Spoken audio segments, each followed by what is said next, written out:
Although we have a choice in becoming the people we strive to be, it is without a doubt that our childhoods shape us to a certain extent.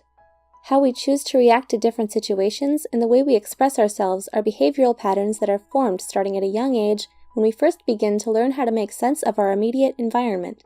Marriage and family counselors Dr. Milan and Kay Yerkovic discovered that everyone has a certain love style based on their upbringing.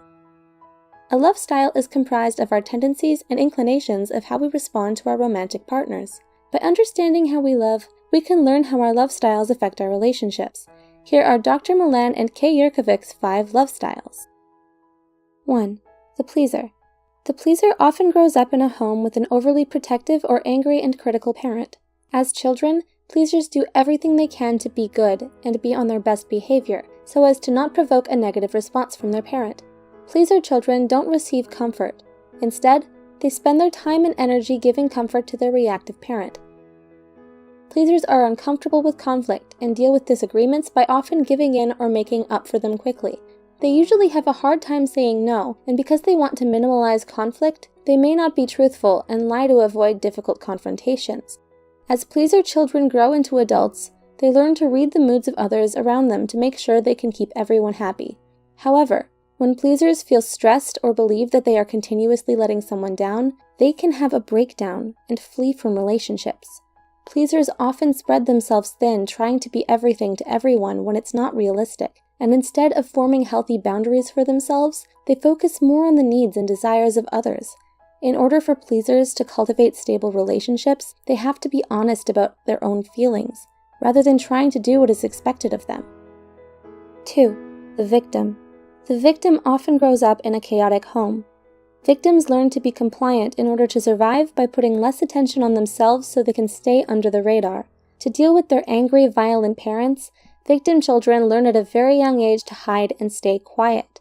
Because being fully present is painful for them, victim children often build an imaginary world in their heads to cope with the dangers they face on a daily basis. Victims have low self-esteem and usually struggle with anxiety and depression. They may end up marrying controllers who mirror the same behaviors as their parents. Victims learn to cope by being adaptable and going with the flow. They are so used to chaos and stressful situations that when they do experience calmness, it actually makes them feel uneasy because they anticipate the next blow-up. In order for victims to cultivate healthy, stable relationships, they have to learn self-love and stand up for themselves when a situation calls for it, instead of letting their partner walk all over them. 3. The controller.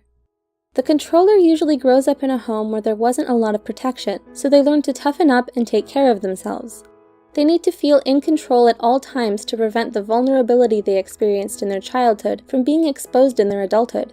People with this love style believe that they're in control when they can avoid experiencing negative feelings of fear, humiliation, and helplessness.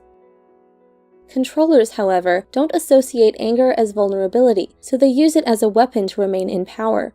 Controllers have rigid tendencies, but may also be sporadic and unpredictable. They don't like stepping out of their comfort zones because it makes them feel weak and unprotected. They prefer to solve problems on their own, and like getting things done in a certain manner. Otherwise, they get angry. In order for controllers to form stable, long-lasting relationships, they need to learn how to let go, trust others, and keep their anger at bay. 4. The vacillator. The vacillator often grows up with an unpredictable parent. As children, vacillators learned that their needs aren't their parents' top priority. Without consistent affection from their parent, vacillators develop a deep fear of abandonment. But when the parent finally feels like giving their time and attention to them, vacillators are usually too angry and tired to receive it. As vacillators enter adulthood, they try to find the consistent love they were deprived of as children. Vacillators have a tendency to idealize new relationships, but once they feel let down or disappointed, they grow dejected and doubtful. They often feel misunderstood and experience a lot of internal conflict and emotional stress within their relationships.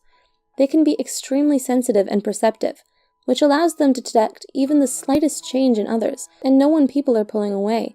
In order for vacillators to cultivate healthy, stable relationships, they need to learn how to pace themselves and get to know someone before committing too soon and getting hurt by their own expectations. 5. The avoider.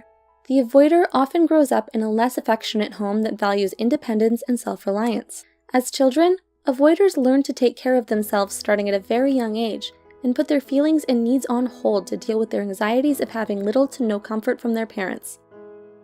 Avoiders tend to like their space and rely on logic and detachment more than their emotions. They get uncomfortable when people around them experience intense mood swings. In order for avoiders to cultivate healthy, long-lasting relationships, they need to learn how to open up and express their emotions honestly. Which love style do you identify with? Please share your thoughts with us below.